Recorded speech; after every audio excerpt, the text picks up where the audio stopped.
Okay. Starting the recording.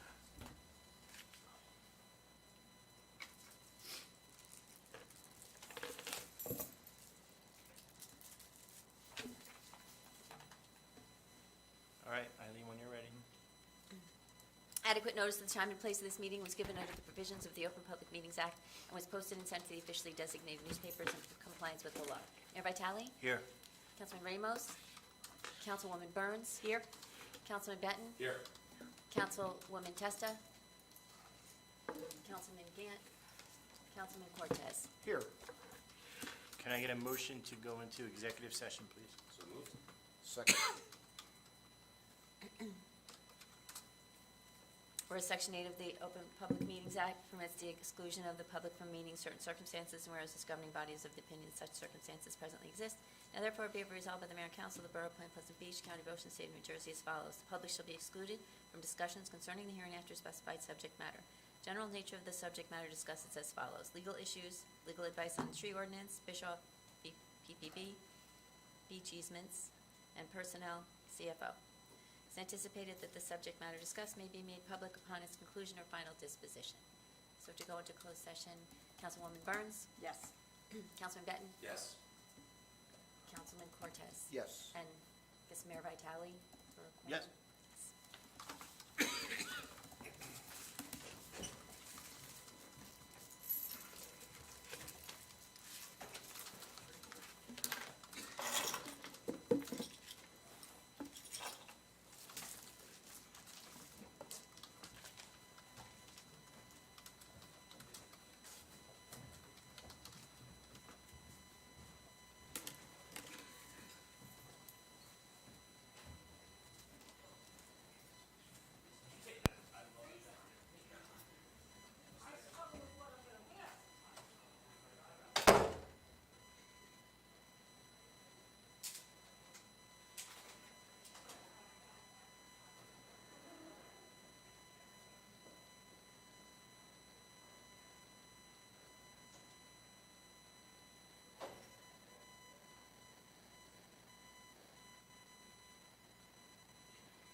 How long is they say the pregnant?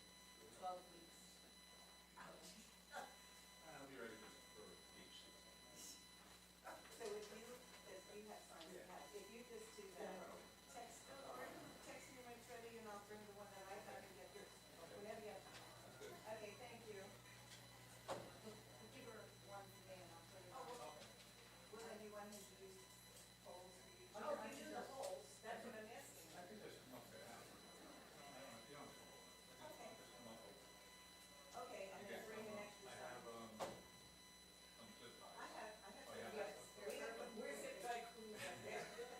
I got That's all a sides zip tie. Okay, but if, yeah. Yeah, what's for tomorrow? Okay? I think it's okay tomorrow. Tomorrow we have a doctor's appointment, but that's at 10:45. I'll be home in the afternoon. Yeah, okay. Yeah, just text me.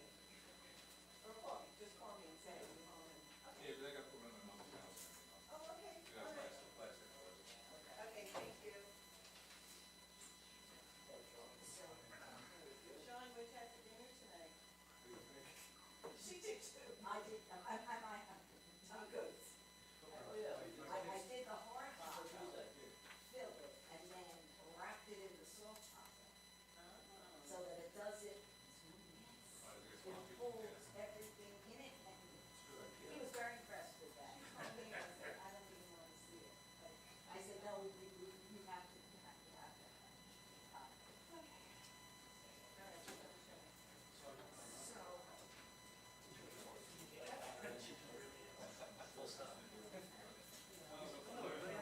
So, I'm leaving.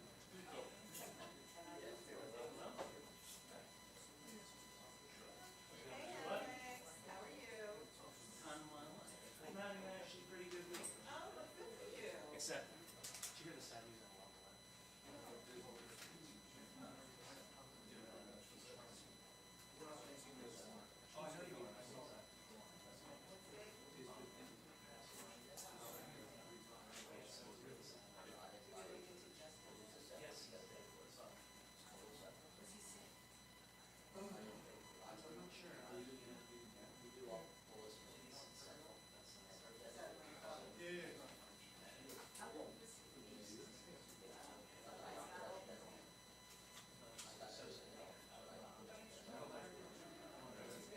Yeah. But otherwise, I'm personally. Good.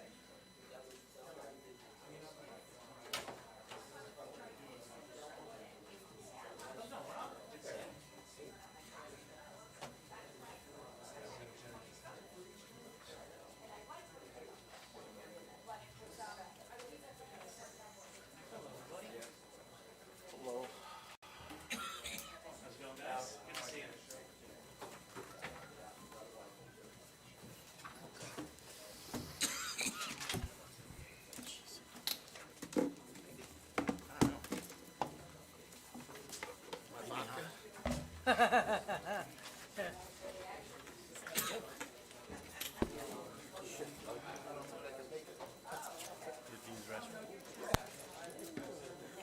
Fine, I'll hold it. Well, do it during roll call. Huh? Do it after roll call. This way you, because there's some things. We're good.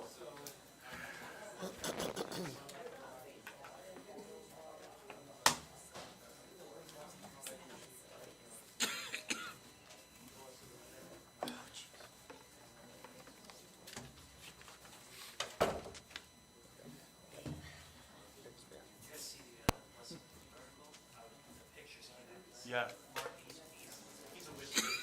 Yeah. Wait, I'm sitting, am I sitting in the right chair? You're over here? Yeah. Yeah, exactly. Turn your name tag around.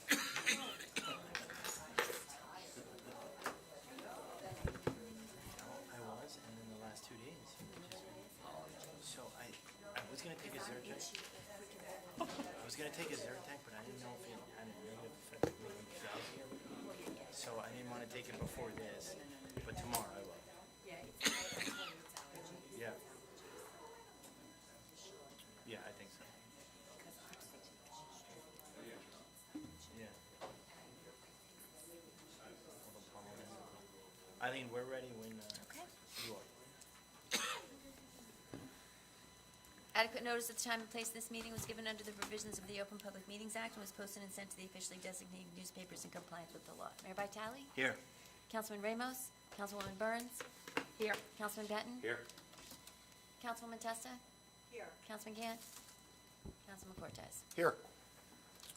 Please rise for the flag salute and remain standing for the invocation.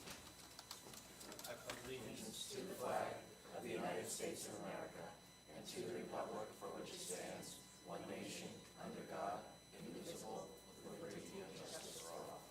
It is most appropriate that in this country, which was founded on the bedrock of religious freedom for all people, that we take this opportunity to ask for guidance. First, we give thanks for the freedoms that we share. In particular, we appreciate our freedom of speech. Second, we ask for guidance in the decisions that we deliberate on this evening. We all do not share the same opinion on each topic to be considered, but we must evaluate the views of others. Therefore, we ask for guidance so that the people of Point Pleasant Beach benefit from our decisions. Third, we ask blessings for those assembled here this evening, as well as all the residents of Point Pleasant Beach.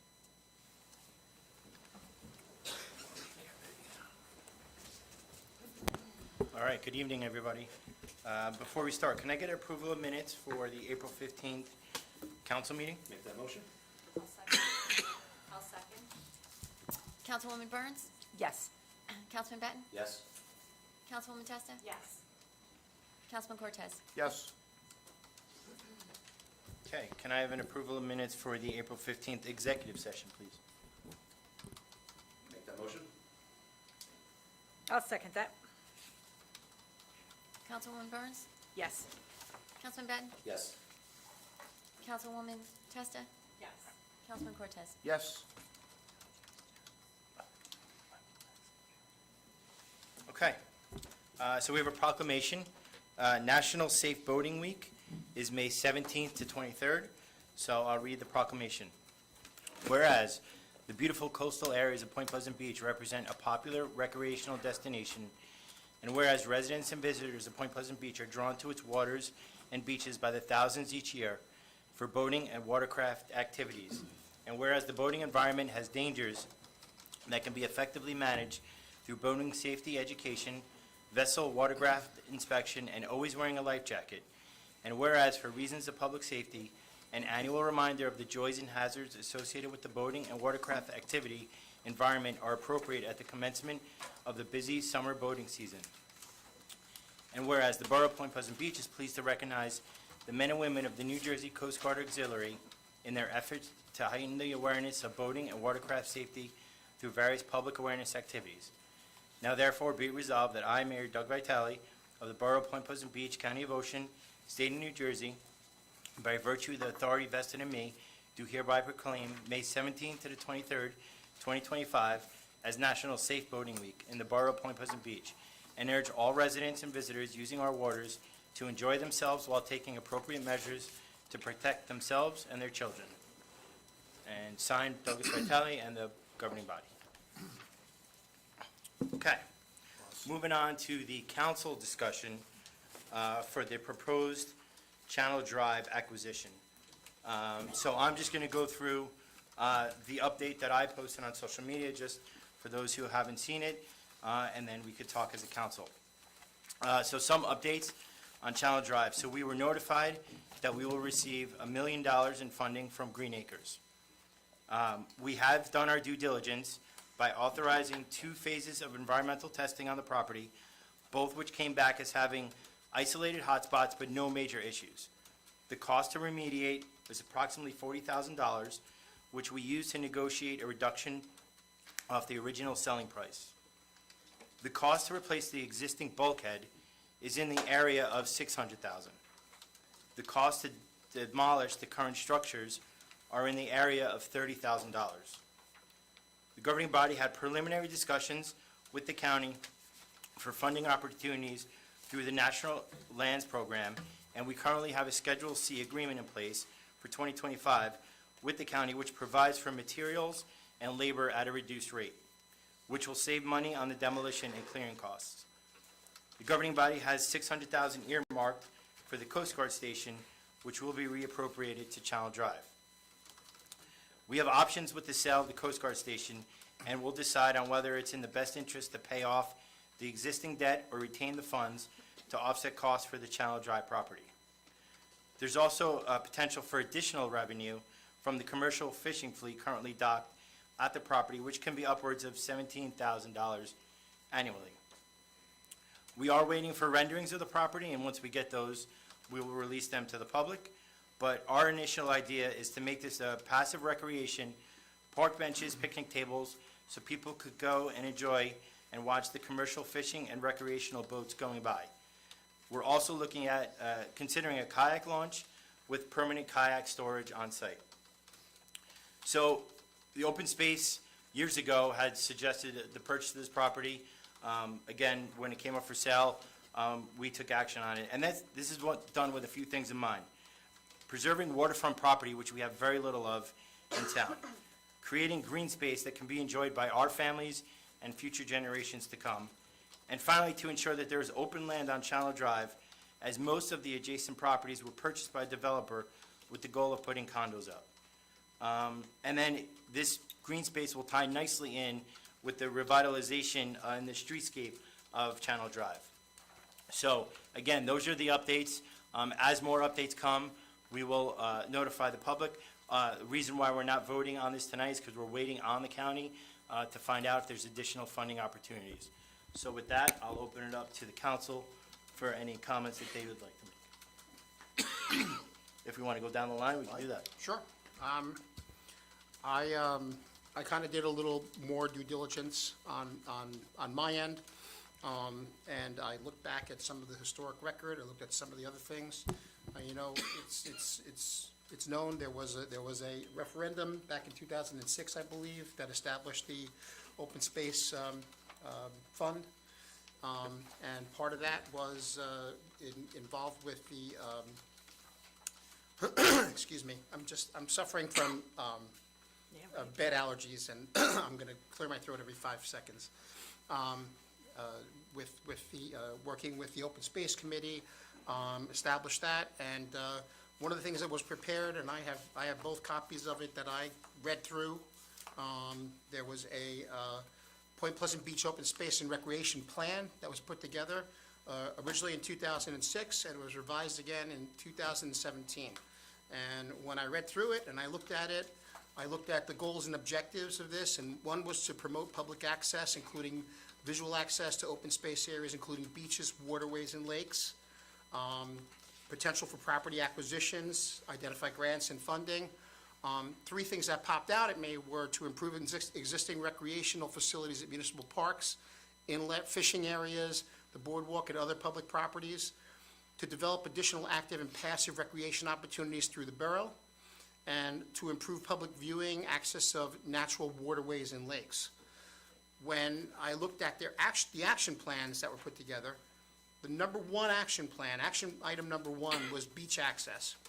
Action item number two was waterfront access, Manasquan River and Lake Louise. And one of the things it wrote here was the borough has targeted the entire waterfront along Channel and Inlet Drive as potential public access areas through municipal acquisitions of for sale privately held land. Municipal acquisition of a riverfront marina or property would ensure public access to the river, fishing, provide opportunities for passive recreation and viewscapes. Sounds very familiar to me. I look back at records. I look back and by the way, in the updated plan for 2017, the exact same verbiage, really talking about the exact same area on Channel Drive. In there was a map. I have it right here. And the map specifically identifies Channel Drive and the areas that we're talking about tonight. And again, this goes back to 2006, 2017. I have some records here from 2007. The property, this is from a open space recreation meeting on 8/23/2007. The second item they discussed was the property along Channel Drive was again discussed. How can property along the waterfront be made accessible to the public? We discussed the possibility of a letter from Point Pleasant Beach Council to the property owners telling them of our interest and looking for suggestions to accomplish this goal. I looked at, what was the other one? Bear with me. Recommendation, 2023, recommendations for specifically regarding 113 and 115 Channel Drive. They voted unanimously to recommend that the council contact Green Acres for assessment of 113, 115 Channel Drive to determine potential matching grant opportunity.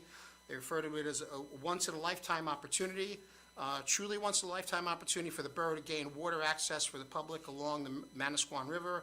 The property has lots of potential and is a diamond in the rough. The committee discussed potential uses, those being kayak paddleboard access, a fishing dock, passive recreation with benches to enjoy looking out at the water. At one point, there was that AJ Mir Mall or whatever, the name of that boat, which is not really an option. Everything that I found and everything I'm looking at is what has been in the works in this town since 2006, and revised in 2017, and discussed as recently as 2022 and 2023. So again, I think that this council is following the guidelines of the Point Pleasant Beach Open Space and Recreation Plan. I think that this council has done its due diligence. I mean, I understand that everybody likes to have an opinion on things and to make sure, but I can assure the public that due diligence was paid on this, and a lot of investigation was done. And yes, some of it, obviously, when you're in negotiations and you're investigating and you're determining if there's the potential for doing something, some of that sometimes is done in executive session, because, you're not going, that information cannot be shared. But I think the mayor is putting it all out there. It's all out there, but this is nothing new, folks. I mean, this has been a target of this town. It's been a target of the open space. It's been a target of the Open Space Committee, and it's been part of the goal of the town to acquire waterfront access property for our residents.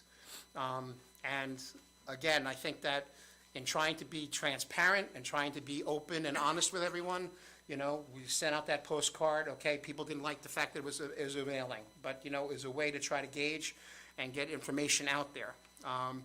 And I will say that, everything that we're doing it out in the open. We're trying to be as transparent as possible. And I think that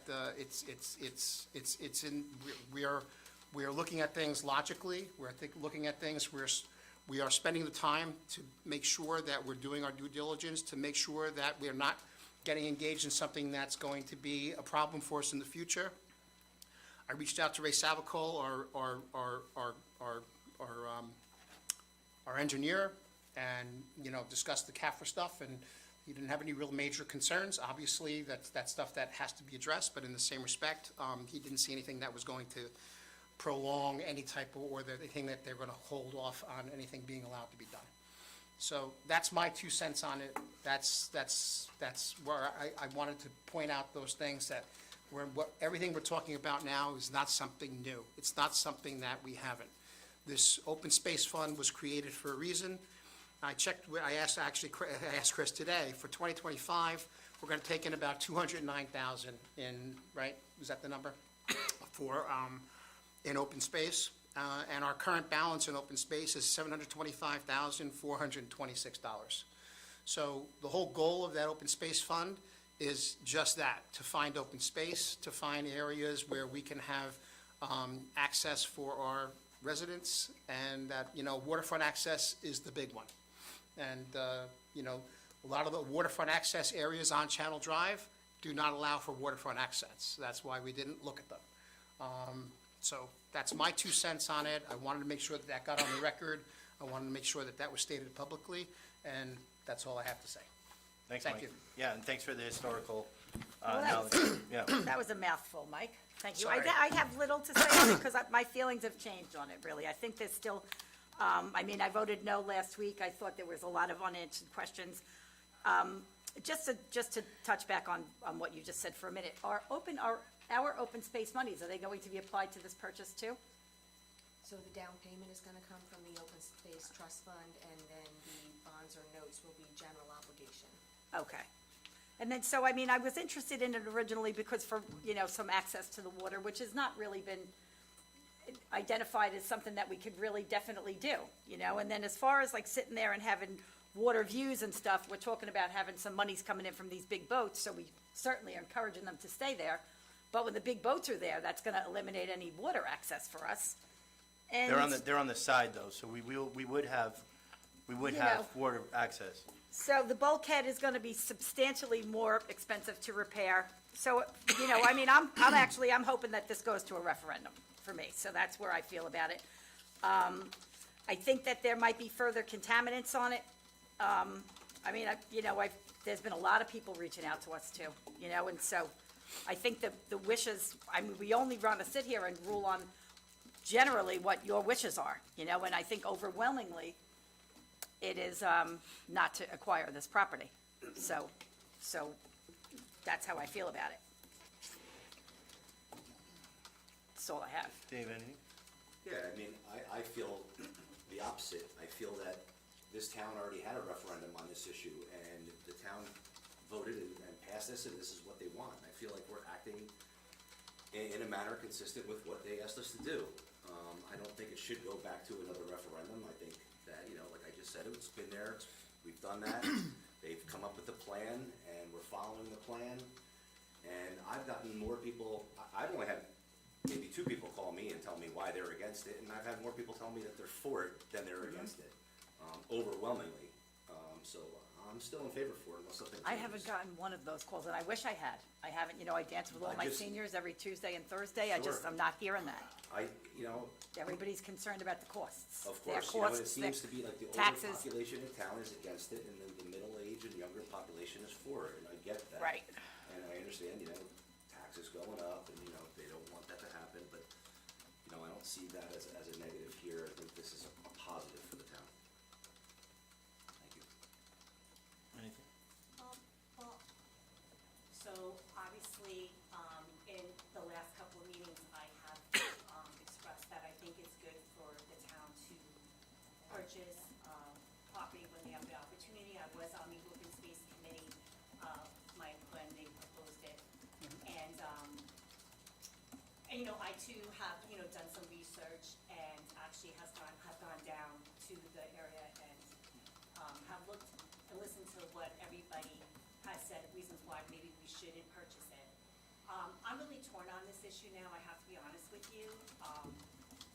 I mean, I really think it's good for us to get the property, but at the same time, I do understand that, you know, with the reevaluation and different things that are going on, the cost of the taxpayer.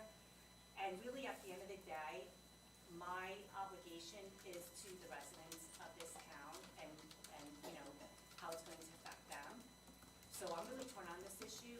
I would not be opposed to a referendum, but I'm gonna let my other council members speak and, hear what he has to say. Go ahead. Well, saved the best for last. I brought in some pictures. I've been over to that property half a dozen times. I met with our engineer over there. We spent a good half an hour walking out everything. Looked at it.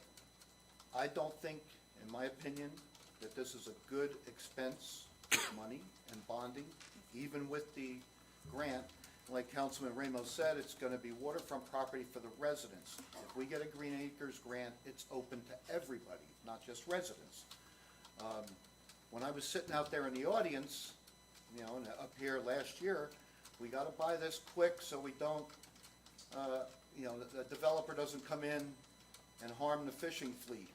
There are 2 commercial boats there that are on a month-to-month lease, and if you wanna sit there at a park bench or a picnic table and look at the water, if they're docked, you're only gonna see the boats.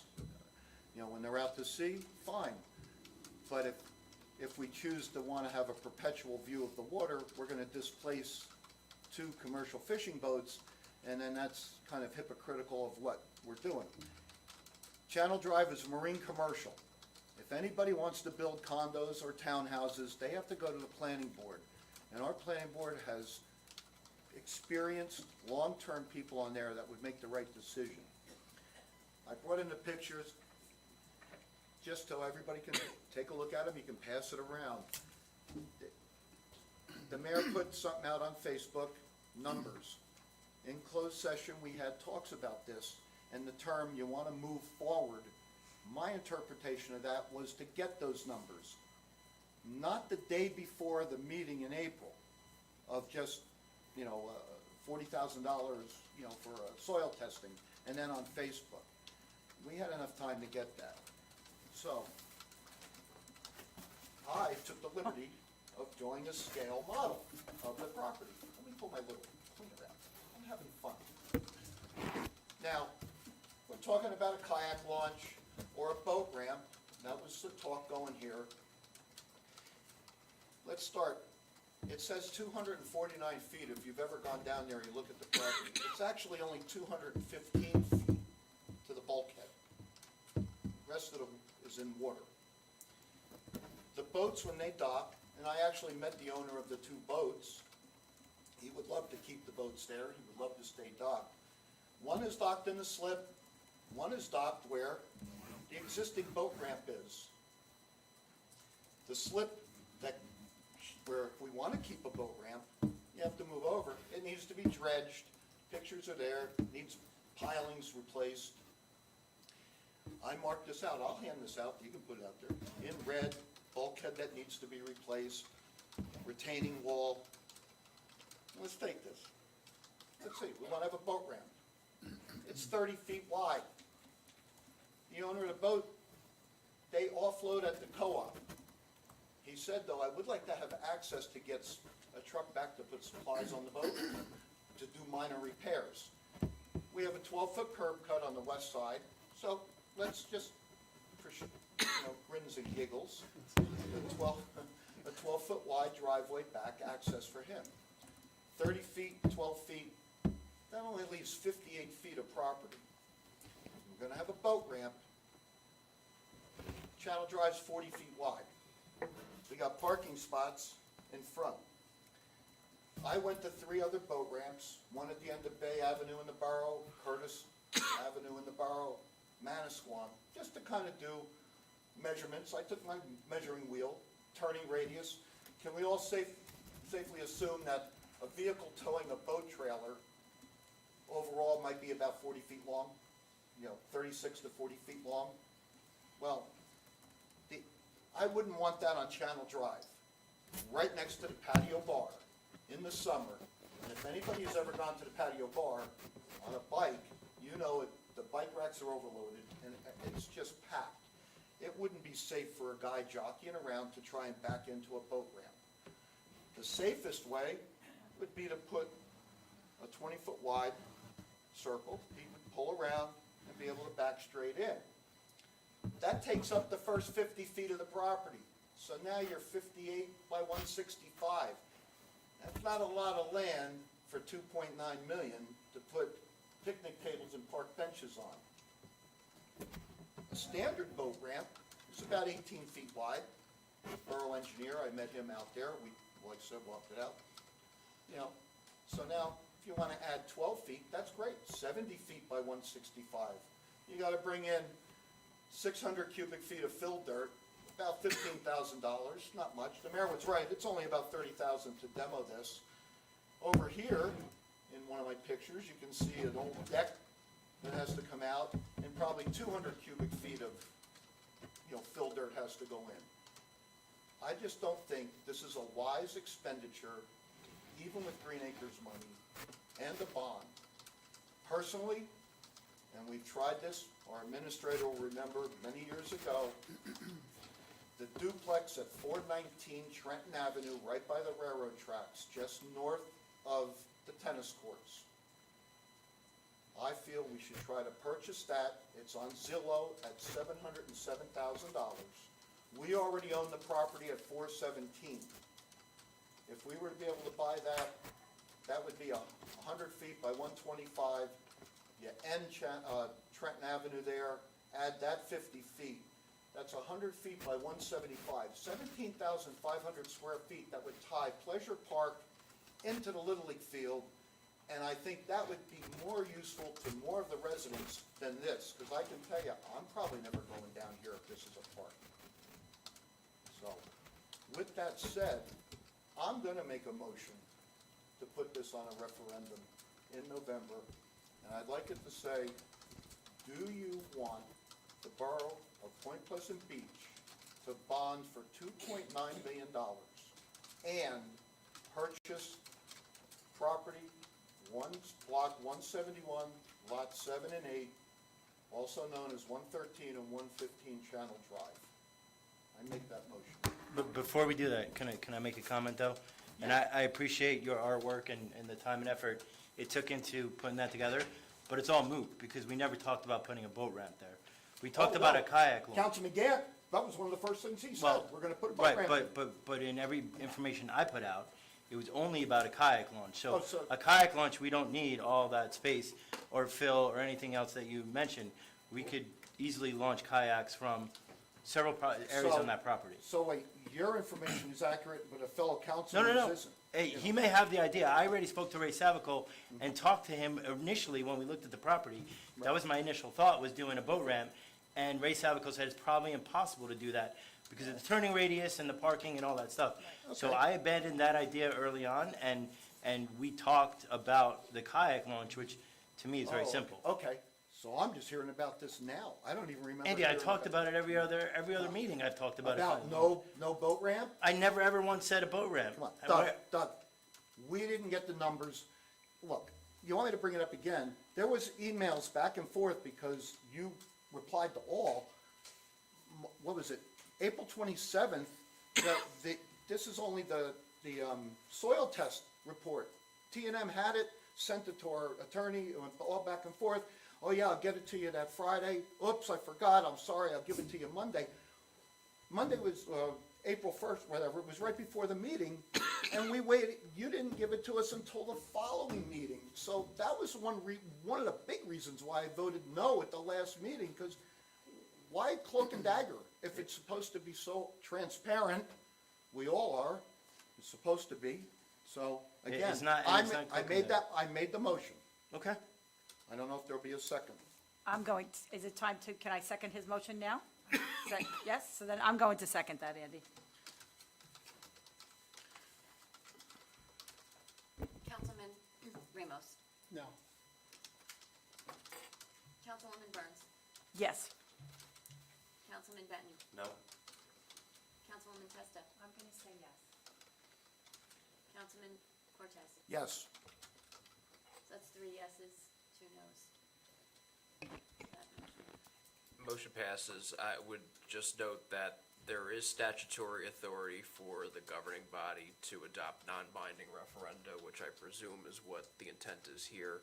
I know there was some specific wording that was referenced earlier. I'll have to review that against the case law just to make sure that there aren't any legal issues with it. Provided there isn't any further governing body action, we'll try to act in accordance with what was put forth in that motion. Thank you. Okay. When would this go on?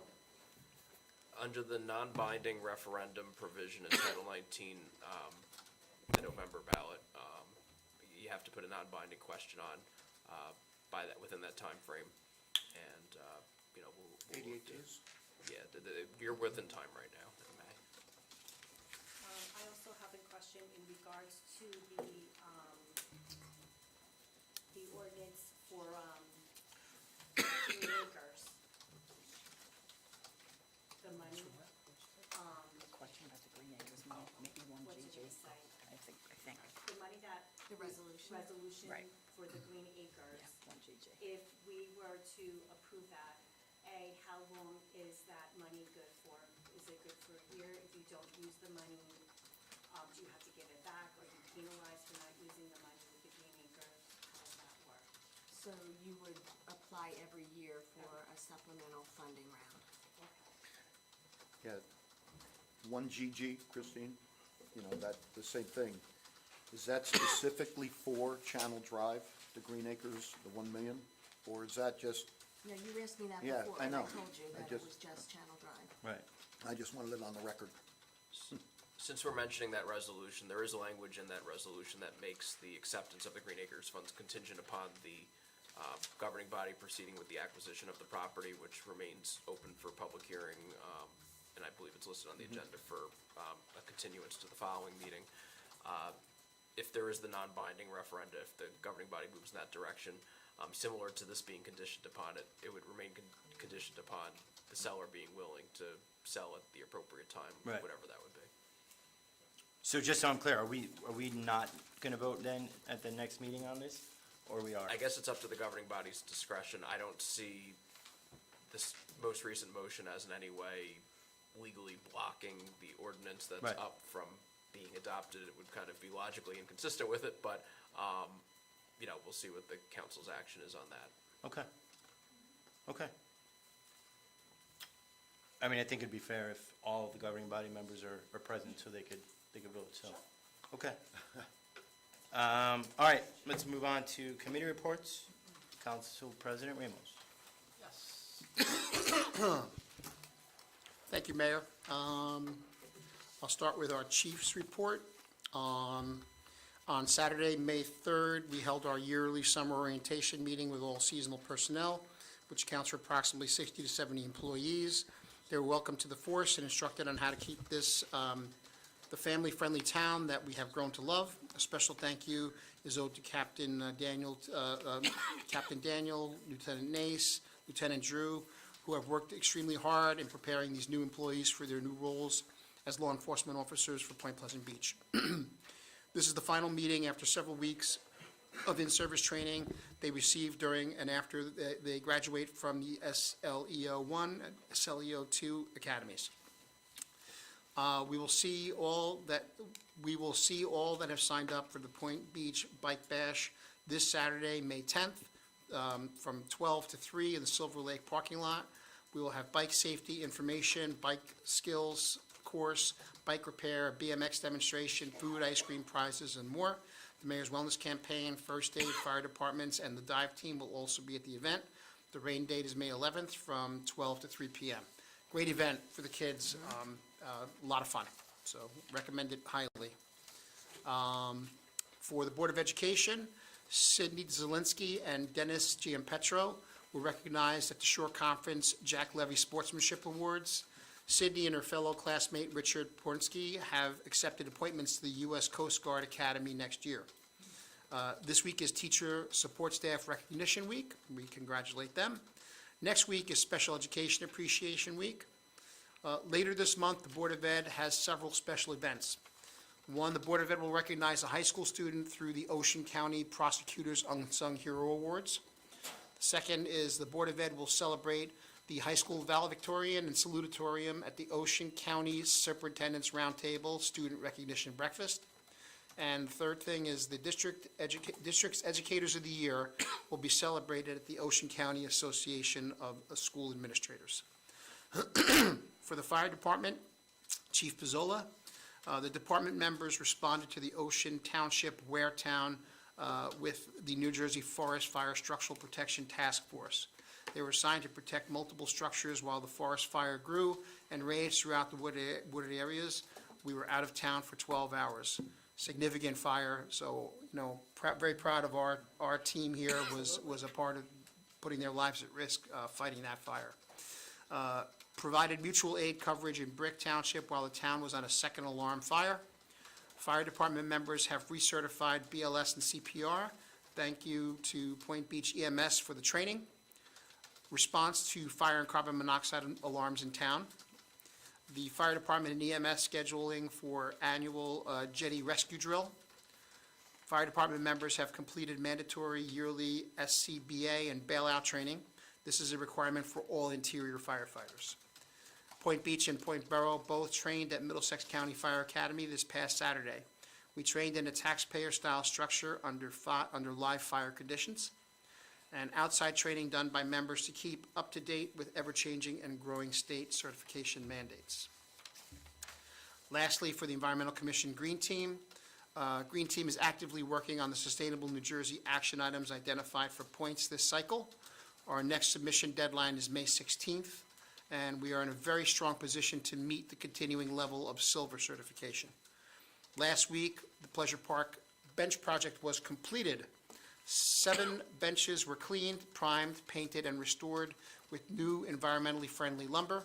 This project was funded by a grant from Sustainable New Jersey to the Green Team and the labor was completely a volunteer contribution with residents, committee members, and St. Peter's parishioners. And if you haven't had a chance to see them, they look magnificent. They're around some of the landscaping that's there, and they look fantastic. So kudos to June and the entire, everyone that volunteered their time and went out there, and several times was delayed by rain, but it finally got done. And that's all I have, Mayor. Thank you, Council President. Councilwoman Burns? Good evening, everybody. Not too much for me tonight. Christine, I wanted to thank you very much for getting the much-needed attention over there at Rickover Park. I mean, it is clean and green, and it really looks lovely. The difference is, and then today our dancers and yogi enthusiasts met. We had 23 participate. There is still less participation on Thursdays, so I would love if you had somebody, a neighbor or mom or somebody that wanted to get over and stretch and just dance out the kinks a little bit. Just to remind them, please, that we were over there at the firehouse every Tuesday and Thursday. The motor vehicle unit, so what was originally presented by the commission was that we were to have only access to the appointments for a few hours few hours before the appointments went live online. And then the process changed. And I guess you could say that I wasn't so pleased with that, because I didn't understand why would we be performing this exercise if our constituents couldn't be guaranteed those appointments. So they turned back to me and said on Thursday or Friday of last week that the only solution was for me to book them. And so that was certainly not an exercise that I had been looking for. It was rather unwelcomed. But then as it turned out, I took all the phone calls yesterday for all the appointments, and I was able to kind of gear it to need-based. So all the appointments were filled in a few hours. There was a lot of calls, and there was a lot of calls, and there was a lot of calls on what was going on the agenda as well. But so we secured the 60 appointments. I'm waiting for motor vehicle to confirm 2 other dates in town for that. And but they were filled with people that needed the most, is how it felt. Their passports were expired, or they didn't have one. And so I was happy actually that it boiled down to me taking the calls and kind of identifying the need furthest, because if you all went online, some people wouldn't have had the ability to score their appointments as easily. So that was that, and that's all I have. That's all I have for tonight. Okay, quick question on the Thursday. Would you considering doing away with the Thursday? Well, since we it's just costing actually we sent an email for a poll. We took a poll, and 10 out of 11 said it's just been a bad time. Please don't drop it. We would love to continue.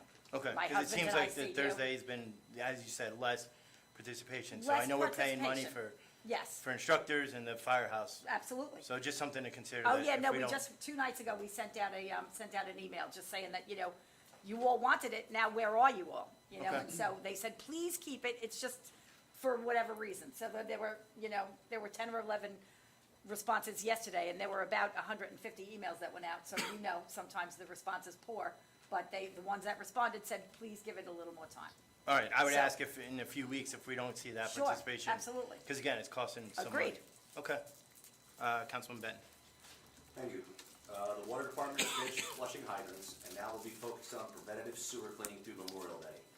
They've had 2 decent sewer backups over the past 2 weeks. In both cases, flushable wipes contributed to the backups. And they asked that we remind everyone that even though they say flushable, they should not be flushed. They put a strain on the system that it was not designed for. We're completely gravity fed. There's no macerators until you get to the Ocean County pump house. So I can understand that. And once again, this just came up on Facebook, the Brick Township NUA has temporarily changed the disinfectant they use in the water starting on April 14th while they flush their system. It usually takes about 2 months. Residents may notice the water has a stronger chlorine smell, but there's no changes to water quality. Now, that was put out there, and I did respond to that information, but it just is what it is. As far as recreation, football camp registration will open up on May 10th and will run Monday, June 30th through Wednesday, July 2nd from 10 to 1 p.m. High school football coach Zacone will be running that. Pickleball still has spots available on Tuesdays and Thursdays, and those days have been sponsored by Diane Turton. Camp registration is open for residents and non-residents at this time, and all the summer camp information can be found on the recreation website. Also, ukulele guitar lessons on the beach is open. The summer concert series is due to start June 17th with the Brittles, and the rec committee meets on the fourth Monday of the month at 6:30 right here. I encourage you to join and check it out. Also, Tunnels to Towers is still moving forward. We've had regular meetings with that team and Jenkinson's. In fact, they all got in the same room. That planning is going to be quite an event. I can share they're looking at bringing a major radio station for that Saturday and make a big event out of it. Also, next week on May 7th at 11 a.m., if anybody's interested, they are breaking ground on a Veterans Village in Bayville. That's tomorrow. That's tomorrow. Yeah. That's tomorrow. I'm going.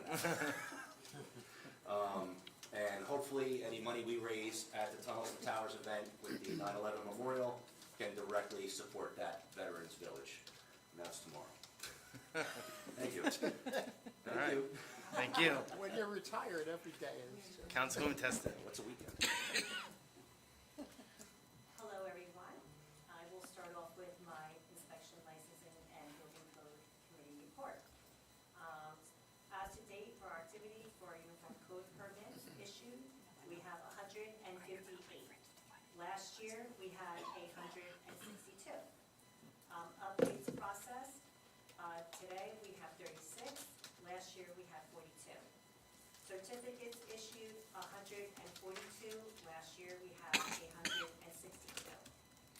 Permit fees, we've collected so far $83,794. Last year, we collected $71,582. DCA fees, we've collected $6,260. Last year, we collected $5,594. Certificate fees, this year, $1,350. Last year, $1,575. The total fees collected, $87,404. Last year, $78,751. Penalties, we've collected over $10,000. Last year, the same, so it's pretty much even. Rental applications, this year we have 332. Last year, we had 355. Seasonal, 274. Last year, 299. Annual, 58. Last year, 56. Application fees, 99,000. Last year, we had 106,000. Mercantile applications, we have 360 with $61,000 collected. Zoning applications, 127 with 1,110 collected, and that includes 6 new single-family dwellings, 9 additions, 18 swimming pools, 3 applications were referred to the planning board. 2025 beach gate permits, 2. Signed applications, we have 18. Vacant and abandoned properties, we have 5 active properties with $8,000 collected. 5 properties have been deregistered. We have grease traps, 48, and they collected $4,250. They continue to work through old lingering construction files and outstanding penalties. Again, all new businesses are encouraged to schedule an appointment to sit with the zoning and code officials to discuss their projects prior to signing the lease and moving forward. And we'll be meeting with them soon. We'll be having a meeting come up in June. So. Okay. Next with arts. So we have our Party by the Sea event coming up May 29th. And I know a lot of people want to go, but you have to purchase your tickets. We're a little low on ticket sales, and I just say this, that if you don't have enough tickets sold, we're going to have to cancel the event. And I really would hate to see that happen because there's been a lot of work, especially for the artists that are taking their time to get their artwork together.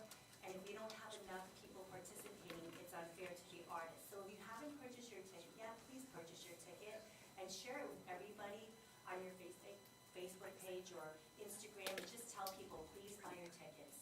I really hate to see this event canceled, so I'm really urging the residents of Point Pleasant Beach to support the arts. Secondly, I know I've been speaking at the last couple meetings about the sculptures. We are going to move forward. I was holding off on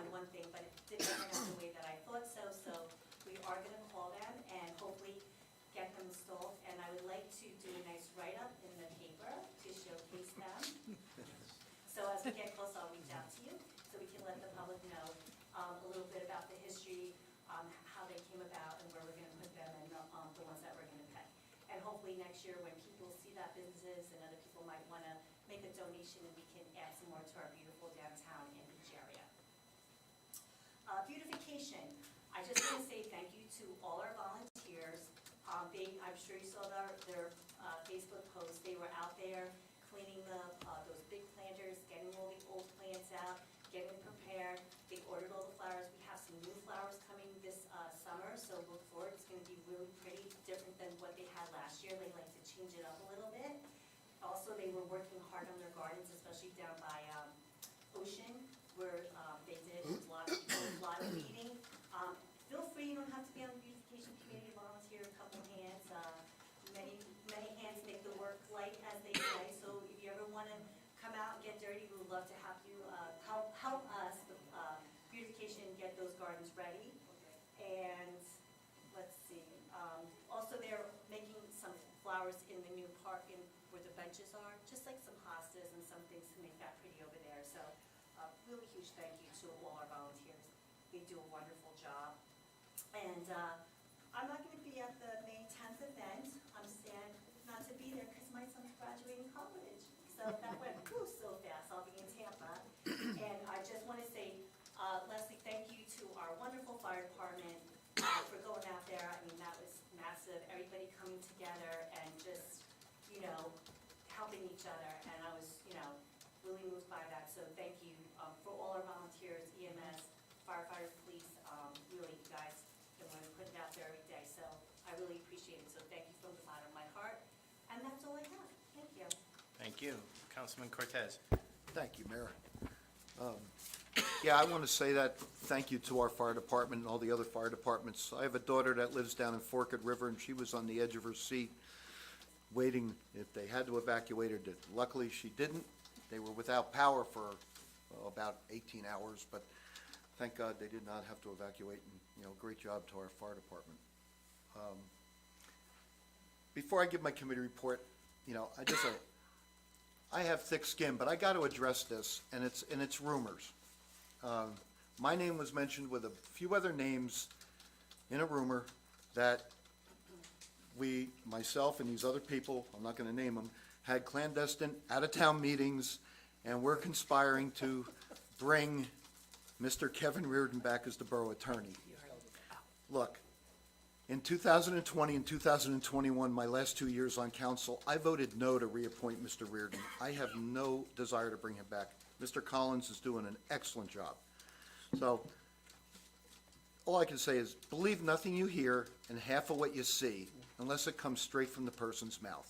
That's all. Pick up a cell phone, call, if you hear something, email. With that, first meeting of the month, anniversaries, employee anniversaries. From the police department, Christopher Levin, 2 years. Kyle Bortola, 5 years. Gary Solicitano, 17 years. Clint Daniel, 24 years. And Frank Finn, 24 years. Police clerical, Catherine Bradley, 11 years. From our building department, Brittany Groff, 3 years. Public Works, Kevin Wright, 5 years. Jason Headley, 17 years. Jared Pop, 18 years. And our clerk downstairs, Janet Mutter, 14 years. And congratulations for them. They have anniversaries this month. Public property buildings and grounds. On April 23rd, I attended the Monopole meeting over in our water department. There were five representatives from Verizon, one from T-Mobile, and someone that looked familiar to me, but I didn't recognize him, and our borough engineer introduced me, and it was Declan O'Scanlan. And I said, "Oh, hi, nice to meet you. I hope this project doesn't cost us money like your other 5G project did." And he just, water under the bridge, let's move forward. And I said, I hope so. So, we walked there, but it's moving forward. The monopoles is 170 feet tall. The water tower is 137 feet, so it's gonna be a little taller. They asked me where to place it, and I had to make a call real quick to Christine Reel. I said, where's this going? And she told me, it's going south of, on the grass, south of the water tower, close to the railroad tracks. Nice little grass area. They have to get some finalized paperwork and markouts, do all that. And Christine, correct me if I'm wrong, I think the whole project might take about a year or 9 months, at the end of this fall and next spring, by the time they assemble it. Yeah, it's gonna take over a year to build. the Right. actual monopole. That's what I remember. I have nothing really for the floodplain management. We hadn't had a meeting, and shade tree, I'm not sure. We had a little discussion but I'm gonna let that go. So that's all for me. All right, thank you. So a couple of things. So first off, thank you to the fire department and EMS who responded down to the wildfire, forest fire last week. I appreciate your response and your effort and volunteer position, and you guys are down there spending hours down there. I think it was like 14, 15 hours, so thank you all. One of the biggest complaints I get when I walk downtown is that there are no public restrooms. And I get that from the shop owners as well as the shoppers. I know some businesses are gracious and they don't have to be, and they let people use the restroom.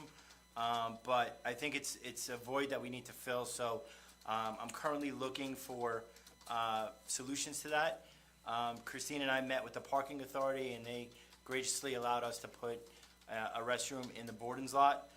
So I'm looking at all sorts of low-cost options, whether it's a restroom trailer or a storage container that's converted to a restroom, but I think we desperately need to have public restrooms downtown. So more to come on that as I work through my investigation and research. On the borough administrator search, the executive search firm is working through the resumes they received.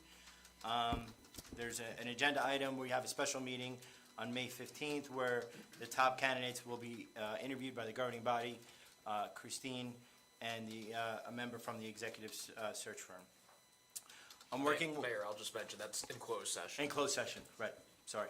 Nope, all good. I'm working with the Little Red Library to hold a Meet the Mayor event on July 14th from 6:30 to 7:30 p.m. I have asked both Chief Koleski and Chief Pasola to join me in case there are any questions on the police or fire department. But it's a great opportunity to come out, ask questions, chat with us in a casual setting. So I'll release some information. The library's putting together a flyer for me, so I'll release that. Mayor's Wellness, we partnered with the Rec Committee to plan this summer camp program. So this year, we're working with all the town services to feature Know Your Town, and that's the theme of summer camp. So the police, fire department, EMS, the library, downtown, and town hall will be hosting one of the 6 summer camp weeks. We did another contest at both Antrim and St. Peter's, so we'll be hosting an award ceremony later in May for grades 1 and 2 coloring contest. Winners have been chosen, and a bookmark will be made for each school featuring their winning entry. Bookmarks will be provided to the students and available for the public at the Point Pleasant Beach Library and the Little Bookshop.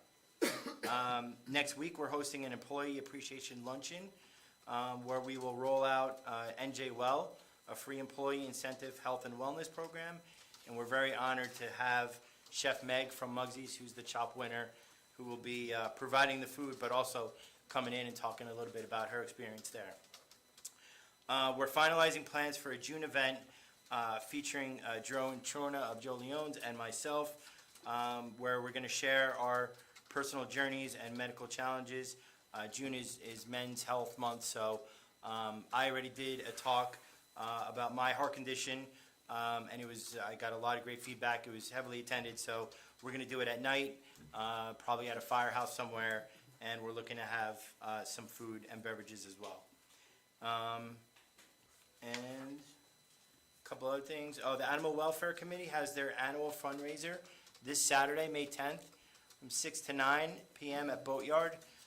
Please reach out to one of the Animal Welfare Committee members or myself. Tickets are still available. It's a great event. I've gone the past few years, and it's a good turnout, and it's for a good cause. The Chamber of Commerce, obviously with the weather on Sunday, The barbecue, beer, and boots is rescheduled to June 1st from 12 to 5 in the Jersey Shore Barbecue parking lot. Tickets are still available. And Carol, I was supposed to attend a meeting yesterday, but I had a conflict, but Carol went down to the county yesterday. They had a big meeting to help promote the shore towns during the FIFA tournament that's going to be held, I guess, next summer. So we're trying to figure out ways to bring the visitors in for that down to the shore communities. So Carol and I will be working with the county to figure out how we could help promote Point Pleasant Beach. And then finally, 3 library events they wanted me to mention. On Monday, May 15th, Joachim Prince will be doing a documentary called I Shall Not Be Silent. This is from 3 to 4 p.m., and it's about 1930s Berlin when the civil rights of Jews were stripped away. Rabbi Prince refused to be silent. On Monday, June 2nd, they're holding an ADHD management tips for families from 6:30 to 8 p.m. Information on how parents could help children manage their ADHD. And then on Wednesday, June 4th, this is something I may attend, they're doing a one-hit wonders of the 50s, 60s, and 70s from 1 p.m. to 3 p.m. Phil Bruschi will sing various one-hit wonders as he discusses the stories behind the songs and artists. So for any information on that, reach out to the library. Some of those require tickets. And that's all I have. Christine. Thank you. First, I would like to thank the Department of Public Works. Nobody thanked them for their participation in the bench project in Pleasure Park. They were instrumental in the removal and the taking the benches apart and removing all of the wood. Their time and effort is appreciated as well.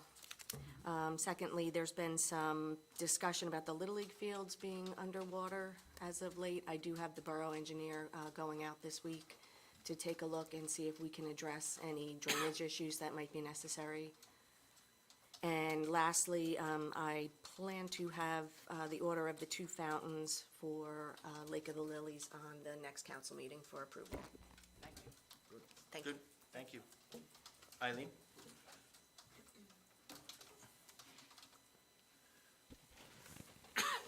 There's going to be, well, since the agenda was originally posted, 3 items were added, 1 HH, 1 II, and 1 JJ. And there were minor revisions to the wording of items 10 and 1 AA. There isn't a closed session item being added. 1 KK would be authorized settlement as discussed in the executive session. That's in the Bischoff matter. Right.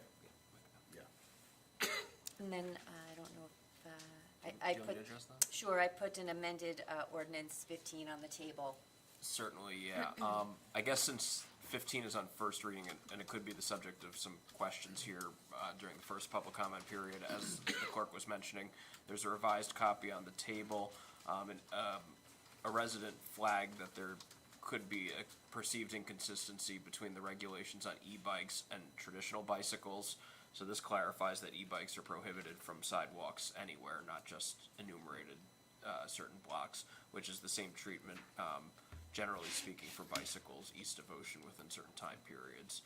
The one carve-out that bicycles have are children under the age of 7, unlike a child's bike.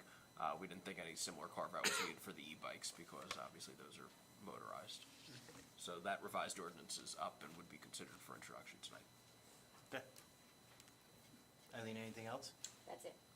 So real quick, I want to thank Eileen, and Christine, if you haven't noticed, but the agenda, when it's posted, now will have a hyperlink to the ordinance, so it'll go right to the ordinance page, so that's just easy for people to be more aware. So when you see the hyperlink on the agenda for the ordinances, click that, and it'll take you right to the ordinance page where you could read them out. So thank you for instituting that. All right, first public participation, agenda items and ordinances on first reading only. 5-minute time limit. Please state your name and address. David? Is this that good?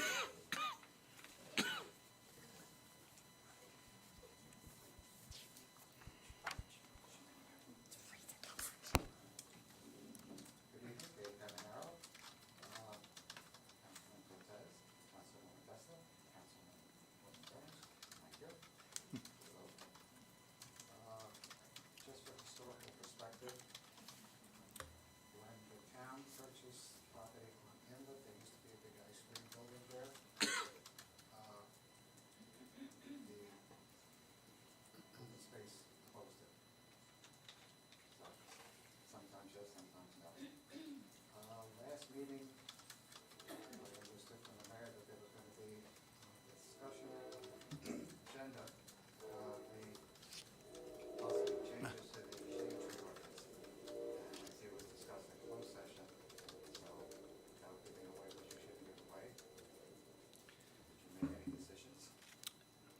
want that? Through you, Mayor, I'm happy to speak to that.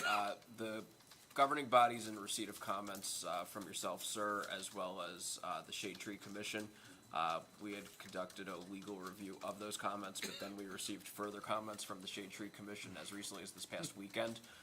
So we didn't have a chance to review those in time for this meeting, but they will be reviewed, and that way the council can fully respond to everything that's been submitted, including that lead submission.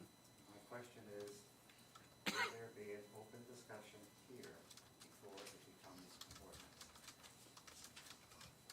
I don't see That why. would be up to the mayor. Yeah, I don't see why we can't do that. Yep. One, EE, the payment to new site, is any of that covered by insurance? No. No. No, okay, thank you. And if I understood correctly, one, EG, the meeting for the council, that's going to be closed session? Right. Okay, and I'm going to attack your question, will there be any decisions when you come out that you're going to close? No. No. The legal notice explicitly says no formal action will be taken, so it's just interviews. No one's getting hired at that meeting. In that case, I'll stay home. Thank you. Yep. Okay, that is- okay, yes, thank you. Thank you. Thank you, Dave. Sean? So can I discuss what you guys discussed? Not on Challenge Drive. We're doing that separately. Okay. Yep. Anybody else on any other agenda? Al, are you gonna talk about Challenge Drive? Are you gonna, so that has to wait till the end when we do the ordinance for the second reading? Yeah. Yep. Just wanted to know if the referendum was tabling ordinances 23 and 24 until after, It's not. so you could go ahead and purchase the property and you're still gonna have an ordinance, a referendum? Potentially. Yeah. So you could, Well, Al, you could come back at the second public, and we could discuss it. Anybody else for Kathy?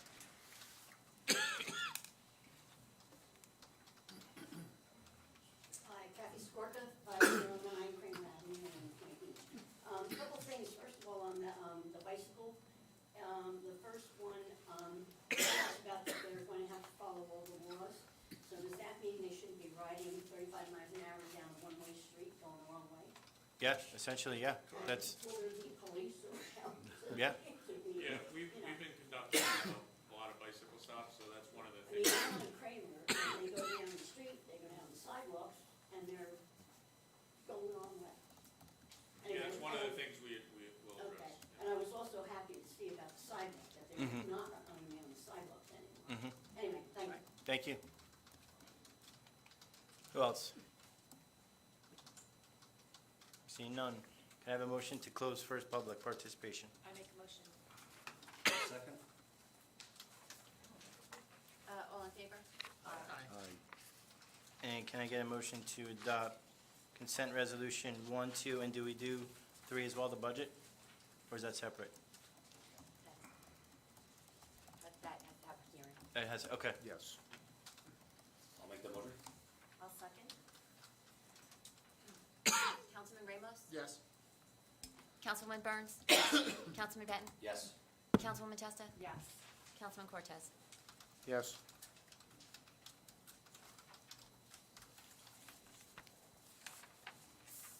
Okay, so moving on to Resolution 3, the second reading, public hearing on the 2025 municipal budget. Guess we'll open that up for public comment. Hearing none. Can I get a motion to close and adopt that? I make a motion to close and adopt. Second?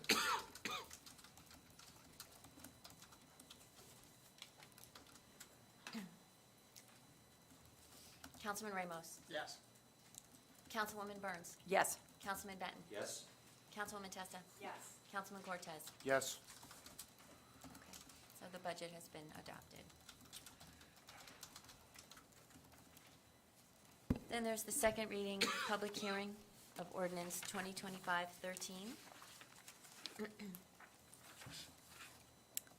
Ordinance authorizing acquisition of block 171, lots 7 and 8, and commonly known as 113 to 115 Channel Drive.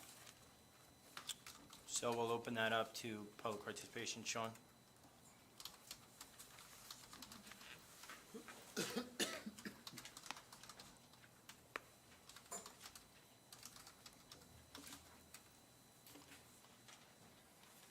Legacy, 618 New Jersey Avenue. Councilman Ramos and Councilman Cortez, thank you for your very well articulated, and thank you for doing your due diligence on both of your reports. Andy, thank you for putting in the time that I know you always do. Couple things though. So, we just voted to put it to a referendum and it passed. Council, shouldn't that be tabled? Because if there's a vote at the next meeting, would that supersede the referendum? You're the council. I understand that, I'm well aware. If the mayor would like me to answer that, I'm Please happy do, to. yes. I would ask you to speak through the mayor, and Yeah. I would be happy to respond if he Please, so Mike. directs. As I outlined earlier, there was a motion made. The motion passed, so we're going to act in accordance with that motion as of now. At the same time, I don't interpret that motion as in any way inhibiting the adoption of these ordinances. There was nothing in it that said that there was any action to be taken relating to the ordinances. So as far as I'm concerned, the ordinances remain before the governing body at this time. So if the ordinance passes at the next meeting, then there doesn't have to be a referendum. I would likely recommend to the council that the purpose of the referendum would be mooted by its own action, and it should rescind the motion that it passed if that So happens. in that case, I'm going to ask one of the three people that voted to put it to a referendum to table the second part of this ordinance tonight.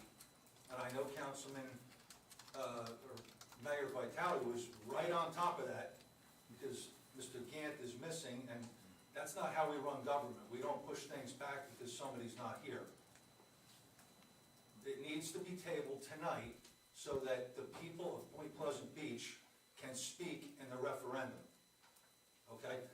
For the life of me, I don't understand why elected officials, because we talked about flyers that went out, and we're talking about a lot about transparency. That seems to be like a catchphrase up here in the last year or so. Well, who counted the results? What were the results? How many people sent results in from the flyer? Mr. Verosi put a poll up on Dave Benton's Point Beach residence page, where there's a lot of people on there that respond, and it was 48 people wanted it to go to a referendum and 0 didn't. And Sean, I have those stats for you too. When we did the flyer, 68 people were for the purchase, and this was, remember, the 17 million, the large. 75 were no, 21 responded that they were undecided, for a total of 164 people. So 75 didn't want didn't want That's the correct. purchase? And how many wanted it? 68, so very small difference.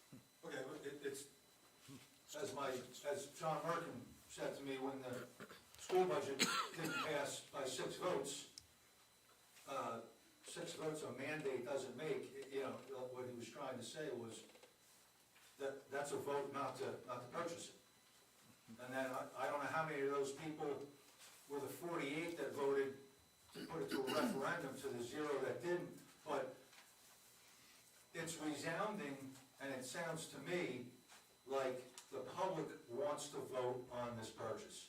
So my question is, my first point is, please table the second part of the ordinance tonight before we leave here, so the referendum, so that goes. And I would like to hear from Councilman Ramos and Councilman Benton, why are you so against the people voting on this? What are you scared of? Are you afraid it won't pass? Not afraid of anything. So why would you not want the people to speak? Keep making your comments, I want to hear your answer. and I want to hear your comments. Okay, that's my, This the is, same thing that happened at the Board of For- Education for- meeting, First, Mr. Ramos. Sean, first You- off, you- you won't answer first off, questions.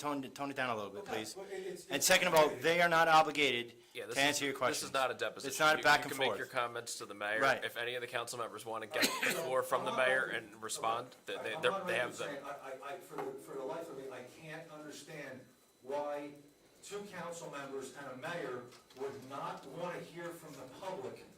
There was people that showed up at the Republican Club meeting last night that wanted to discuss this, and it wasn't brought up. Okay, and they're obviously not here tonight. And the comment made about, well, the older people don't want the purchase and the younger people do want it, that's BS. That's just totally wrong, to divide the town into older and younger. I've heard that from some people also. So, I'll leave it at that. Yeah, I am pretty, upset about not letting the people speak. So, again, I ask, one of you three make a motion to table, second it, and do that tonight, or the referendum and the voice of the people is gonna be mute. All right, who's next? Dave, and then. Okay, no.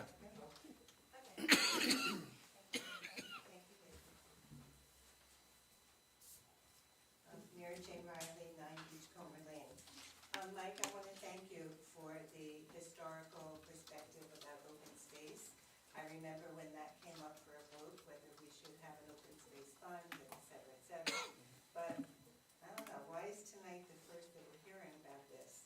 That open space, that's what it was created for, to use the money, that this Channel Drive was one of the properties that was designated that we should buy with open space money. So, who's the liaison for open space? Are you? I was appointed to. You were appointed. You're the liaison? I was Yeah. appointed to, Okay. yes.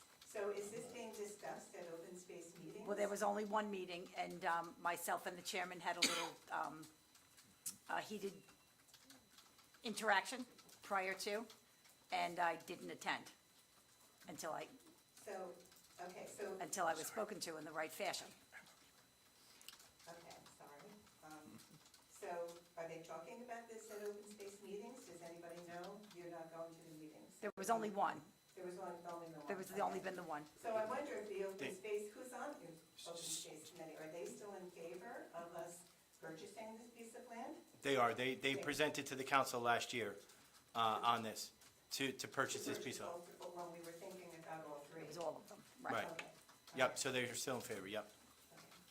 So hopefully you can resolve the issues with the I- chair of sure. open space and attend the meetings, so then we have somebody on council. The burden reporting on would what fall on open the space chairman, is saying. but yes. Okay. Thank you. Thank you. Dave?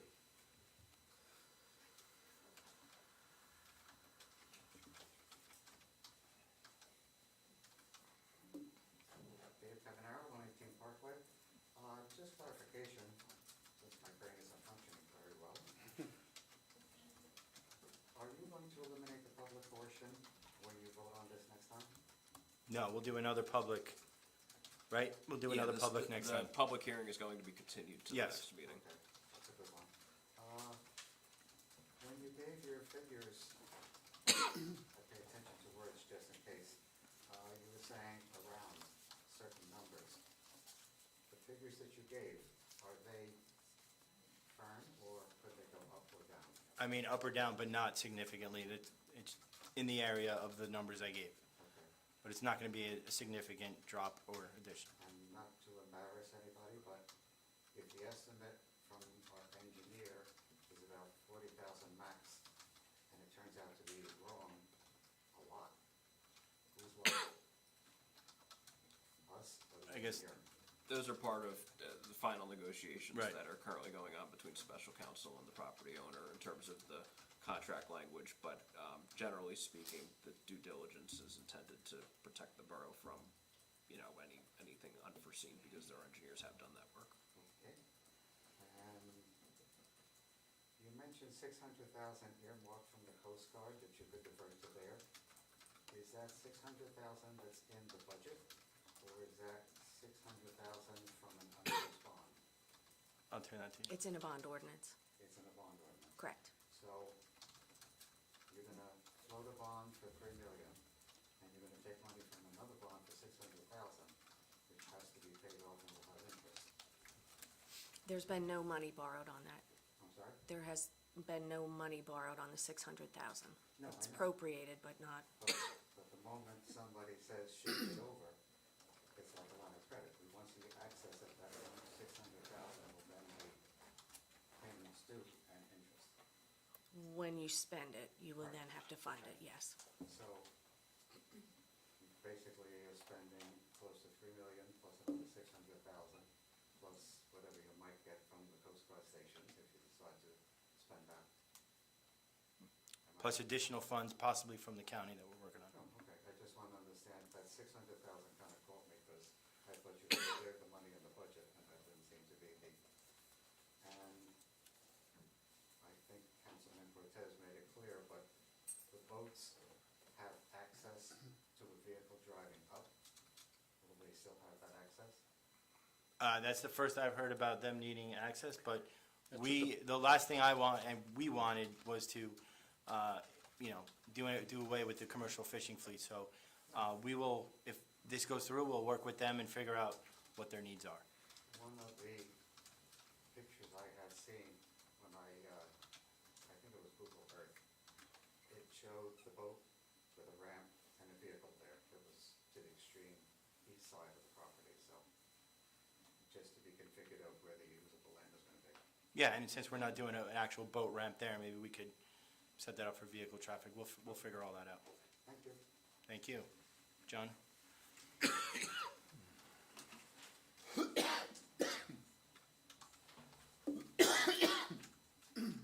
John Dixon, 17 Lincoln Street. First of all, I agree with Councilman Ramos about the open space. In 2006, it was voted on by the people to have the open space, but that was a long time ago. That was 18 years ago. Times have changed drastically. Property back then was peanuts compared to what you spend nowadays.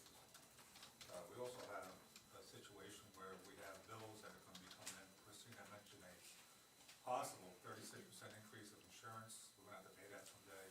And plus everything else that what costs for the municipality to run. Well, everything has been skyrocketing. Everyone's electric bills are going up, fuel bills are going up.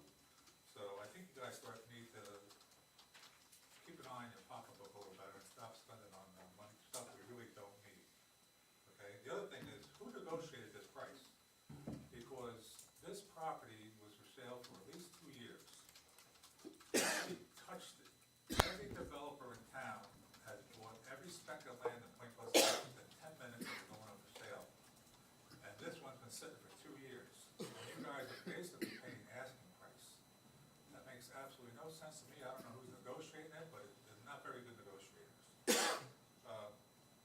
The boat ramp, it was already brought up twice about the boats being left there and that could be possible revenue.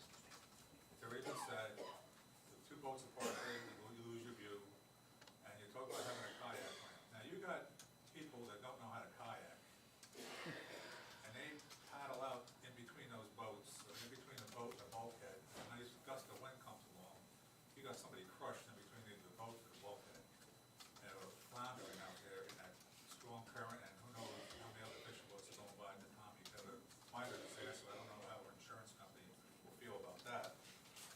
And about the open space, we're having a reval. Has anyone ever thought about, I know it's in the open space fund thing, that you could reduce it to 0.5%? Because we're all gonna get hit with this reval. That means our open space tax money is gonna get higher. And it'd be nice if at least, personally, I would, I don't want to say right now, but at least knock it down to 0.5% because it's gonna start getting more and more expensive for more people. The other thing is, Andy, I congratulate you on what you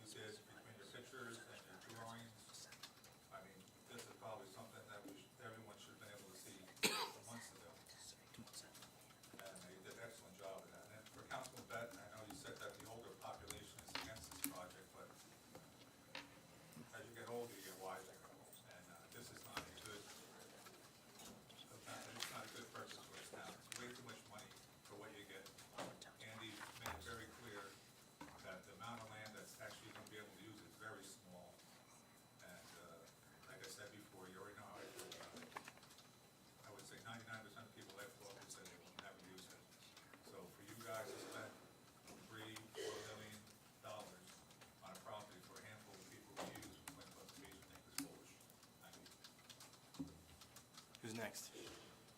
Joe?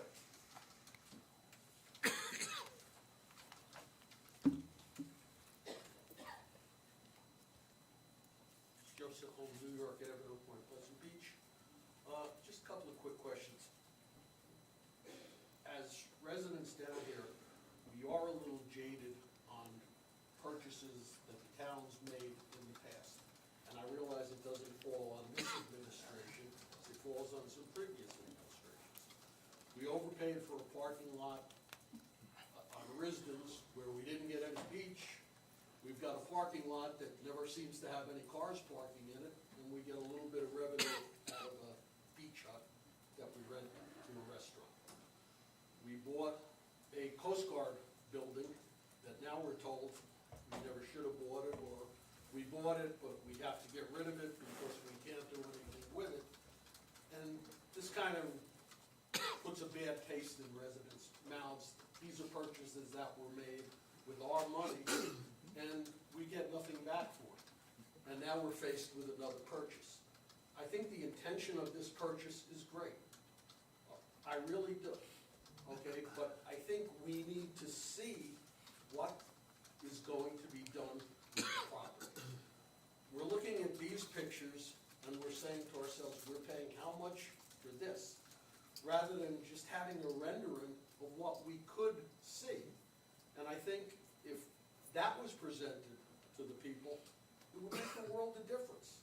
To see what we can have with the property instead of what the property looks like right now. There was another lot that originally we were looking to purchase, all the lots. What happened to the other lot? Was that sold?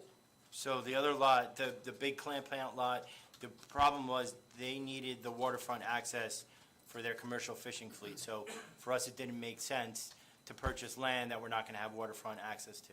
And that land is still available? I believe it was purchased by a developer. Okay. It was sold. It was sold, right. And then the Laurelton Welding, we just had issues when we tried to do an environmental study. We just couldn't get access to their site. If the land was sold to a developer and that lot would border the lot that we're looking at purchasing, would any be thought, go out to the person that wants to develop his piece of property to possibly help us with at least the cleanup of the piece of property that's going to be next to his, in lieu of what he wants to do to develop his property? Wouldn't quid pro quo. You want to develop yours, and you want the help of the town to develop yours. How about helping the town try to develop what we're trying to own? That's all. Okay, and just to clarify on the rendering, I asked for a rendering last week or a week and a half ago. Still waiting for it, but once I get it, hopefully way in advance of the May 20th meeting, I'll post it up on social media and get it out to as many people of the public as we could. I really think that would be. Yeah, agree. Thanks. Who's next? Kathy. I don't know if anybody else here was around in 2006 when myself and a lot of other people walked around and got the signatures to get that referendum on to be voted for open space, that we really thought that was the right thing to do at the time, 2006. Then when Brisbane's, the south end, went up, I was also one of the people that came here and fought for the town to take that, even though it was a parking lot only, and the southern building that Mr. Brisbane had, because that was supposed to be the opening to try and get beach property down the road. Then the council voted, and don't make me wrong, the skate park was great, but I was really annoyed that they took $250,000 of open space money and covered up an open space to put that skate park there.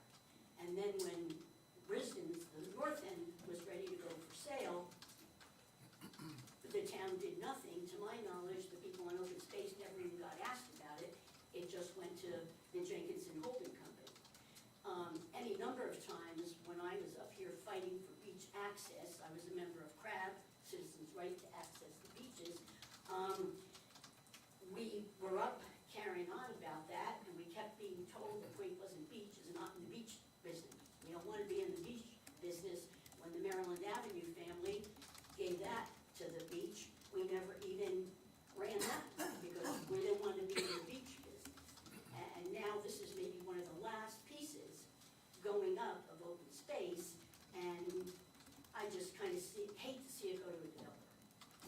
And that's what's important, right, is it's our last chance to get some sort of waterfront And it access. just seems like all these developments that go up, they're not families, they're not bringing kids into the schools, they're Airbnbs. I don't get it, but that's me. Thank you. Anybody else? Lee? I just would like to Lee, just state your name and address, please. bring a little historic program. I've been here since 1960, and I recall when we could have bought Gull Island, the whole island, and the borough turned it down. And we turned it down because it was going to cost a bridge from Gull Island, parallel with the railroad tracks on the south side. We bought the south side, and we used it as a beach or fishing. We had the owners, New Jersey Power and Light owned the Gull Island. And they sold it to Ocean County. Ocean County bought it, it is now owned by Ocean County. In order to pay for Gull Island, the county assessed everyone in the Ocean County, including Point Pleasant Beach. And at the time, Point Pleasant Beach paid a lot of money to buy Gull Island. Now, my comment to you people is, give it a lot of choice and a lot of thought. Thank you. Thanks, Lee. Thank Lee. Anybody else? Al? Albert Verosi, 52 Harvard. Excuse my appearance, I was working on stabilizing the house. With regard to the Channel Drive property, I had received through Oprah a detail of the Phase 2 environmental. The one thing I find is that the estimate of $40,000 to clean it up, I find very far-fetched. I would think that creating the plans and the bid documents alone would eat $40,000, most of it up. Secondly, if you looked at the sites that they bored and took samples from, none of them were in the slip and where they hauled the boat up and did the work. It was all to the west of the slip. So we don't know what level of contamination is underneath where the work was done. You know, things tend to fall down, not much to the side. Furthermore, when I went to the Environmental Commission meeting last Tuesday, I asked Mr. Pete Richings if he had received a copy of those environmental issues. He said no. And I would think that when you have somebody in the Environmental Commission who has a lot of experience in site remediation, you would want his input.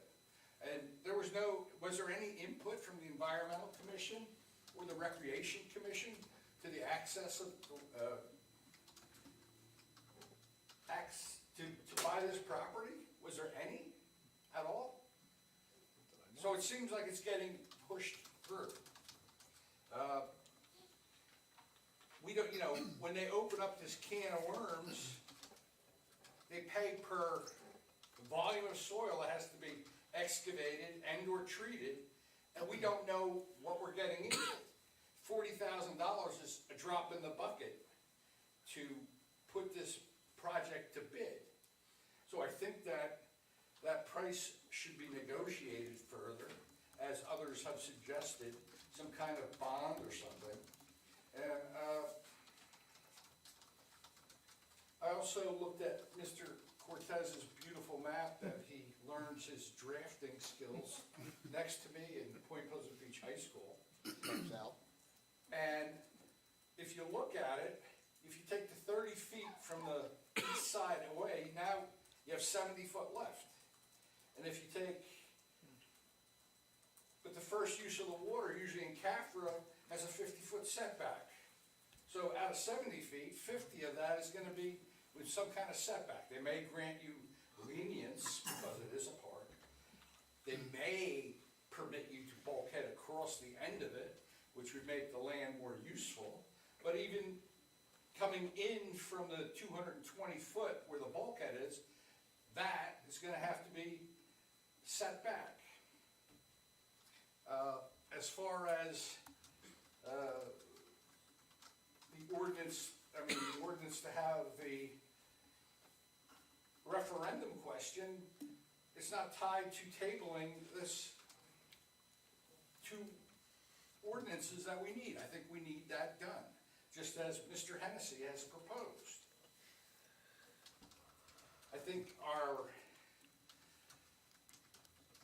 acquisition of property is better well suited, like Mr. Cortez said, on acquiring properties on the north side of Trenton by Pleasure Park, whereas every time you buy a lot going east, you're gaining another 2,500 square feet for free because the borough already owns it as a right-of-way.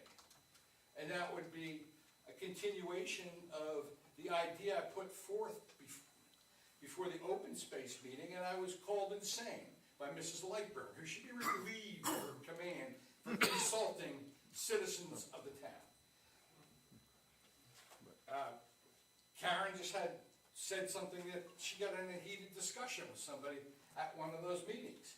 They make you feel unwelcome when you go to those meetings. Why are you here? Al, just stay on point with Channel Drive. We're not talking about I didn't see anything issues. even started. Register. No, You just you want to have time. shut me up. I know. No, but I'm just saying, just stick to your comments on Channel Drive.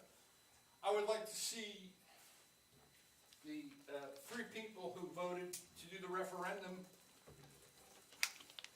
make a motion and pass, table this purchase until the referendum results are received. As far as your toll, where you said 78, 58 versus 75, well, how, we elect the president by a lesser percentage.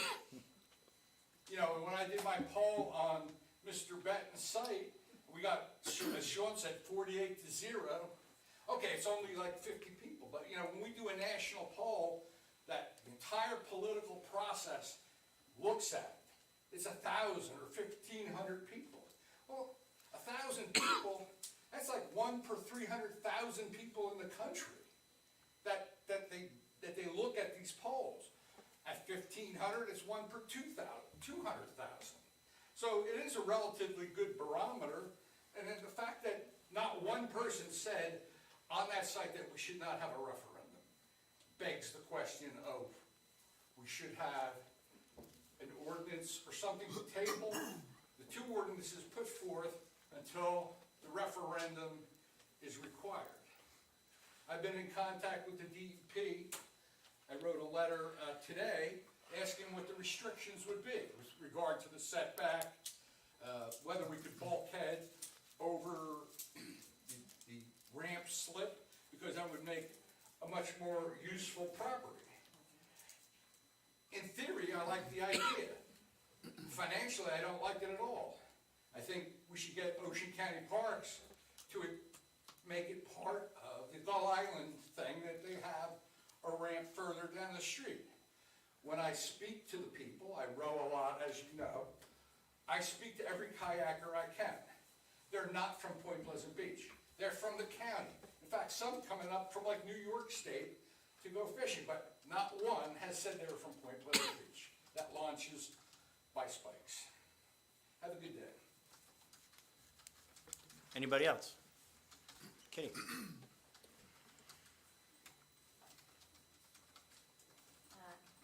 Kitty Stolfson, 54 Channel Drive.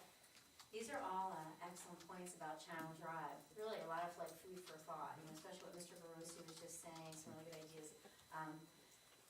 It's funny because people see, like they're talking about this property looking so mangled. I just see a diamond in the rough right here. And when I was originally buying my house in Pleasant Beach, I I knew I wanted to stay in Point Pleasant Beach, so I bought the cheapest house in the whole town, that was on Channel Drive. Because that's considered like a rundown fishing street, and it's, to me, it's a beautiful street, it's a commercial fishing street, not blighted, multi-million-dollar a year producing properties. By the way, including that one, if you ever talk to the, that photo, he's a very successful scallop fisherman. Anyway, so I have just some questions, would we get riparian rights with this property? Not sure how that would work. Special counsel's reviewing the title work. Right. I don't want to speak for Yeah. them, but that's being reviewed, and there's also negotiations to make sure that the appropriate representations are in place from the buyer, from the seller regarding that. So if there were riparian rights, could the property be extended further out, or would that just be like a matter of getting a dock? Or I'm not in a position to answer any of those types of questions right now, but The money that the grant's coming from is Green Acres, is that correct? So would this property also be eligible for Blue Acres? Just for the audience, Blue Acres buys homes that are in the flood zones to basically purchase them out, so they're not usable anymore. So so would this be eligible for Blue Acres funds? we'd have to check the We'd have to program check, yeah. regulations and if there's any funding there. I know that it was well-funded after Sandy, but I'm not so sure where it is right now. Then also the $1 million grant that the town has, been awarded for the, not Channel Drive, not this property, but for redoing the street property. Does that, and it is related to this, my question is related to this, does that grant, could it be, okay, first of all, that $1 million grant that we've received, that we've been awarded to redo the street, do we get that after we redo the street? Like, we get that reimbursed? Correct, So we've just been paying money out for that so far. yes. We haven't gotten that grant yet. Could this property, since it is on Channel Drive, be used in some way as part of like that revitalization? So instead of redoing a whole street, we use that $1 million grant for this property as like a frontage on the street, or? So the streetscape, and we got more like 1.5 million in the streetscape with the design program as well, is specific to that project. If part of that is frontage on that lot, I would assume they would continue it through that project. We can't tie grant money from Green Acres That's my into, question. yes. And, how much is the street, redoing the Channel Drive street project estimated at? That cost? My appropriation is roughly 3.5 million. We have 1.5 in grant money. Now, I would be in favor of rescinding that project. That project, redoing the Channel Drive street, I have not been in favor of, I'm still not in favor of. I'd rather rescind that if we're gonna be moving forward with this, for sure. So, okay, thank you. Thank you. Anybody else? Oh, heck, you know what? Since I made the motion before to put on a referendum, I'm going to make a motion to table ordinance 2025-13 and ordinance 2025-14. I'm going to second that. Councilman Reynolds? Actually, if I could just make a legal point, they're currently listed on the agenda to have the public hearing adjourned and consideration moved to the May 20th, 2025 meeting. Is this just a straight tabling without a further consideration of it on any specific date? Straight table, all the way through, off. Just want to clarify for the record, okay. Does the public hearing have to be closed? So if so we're actually in the middle of the public hearing on the first ordinance, so I would, Close that out first. yeah, I don't think Okay. we can make a motion until that's closed. But I would note, unless we open the other public hearing, if that's tabled, then we will have not completed the public hearing on ordinance Okay. 14. Then I will retract. Okay. Thank you, Eileen. Make a motion to close public. We don't. Yeah.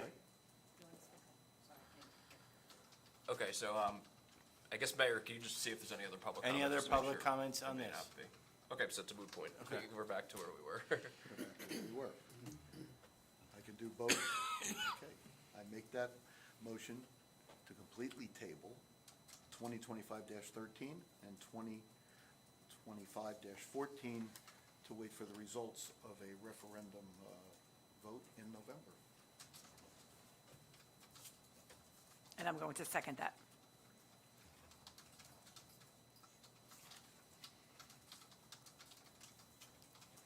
Councilwoman Burns, you seconded it. Correct. Councilman Ramos? No. Councilwoman Burns? Yes. Councilman Benton? No? Councilwoman Testa? Yes. Councilman Cortez? Yes. So that's 3 yeses. Motion passes. So the ordinances are tabled. Do we need to open up the, no. Okay, so I mean, we just have that first reading? Yes, and that would be for ordinance. Second? Yeah, this would be first reading on ordinance 2025-15.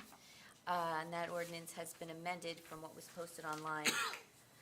Ordinance regulating low-speed electric bicycle, motorized bicycles, and low-speed electric scooters. Can I get a motion to introduce, please? I'll make that motion. Second, whatever. I'm sorry, Councilman Benton, you made the motion? Yes, I second. Okay. Councilman Ramos? Yes. Councilwoman Burns? Yes. Councilman Benton? Yes. Councilwoman Testa? Yes. Councilman Cortez? Yes. All right, so the public hearing will be May 20th. May Okay. what, I'm sorry? May 20th. May 20th. Yep. We'll open it up to second public participation. Time frame of 3 minutes. Anything you'd like to talk about? Sean?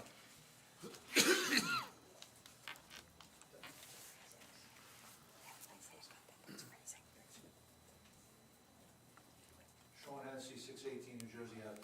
I apologize before to Councilman Ramos and council. It just gets me a little, my blood boiling a little bit when we're spending money and listen, if it passes by referendum, then build whatever park you guys want to build, whatever plans you got, you got several months to plan for it, and if it passes, if people say yes, then all for it. But thank you to Councilman Cortez, Councilman Testa, and Councilman Burns for straightening that out here at the end. All right, so the Little League fields, Administrator Reel, if you want my input, I'd be glad to help. The way everybody's going in the last decade, most cost-effective, best drainage, and you get a good engineer, architect to do it, turf the entire field. Turf the entire area, let them line it. I would suggest going back to 3 fields instead of 4. I think the T-ball field is a waste of time. T-ball can be played on a softball field, baseball field, or a pioneer field. So you got a good piece of land there. You can turf the entire facility. It can be turfed for multi-sports. Sure, wouldn't that cost a lot of money, though? No, actually turfing a facility like that has gone down tremendously. Okay. Did we just ban artificial turf? And we just did.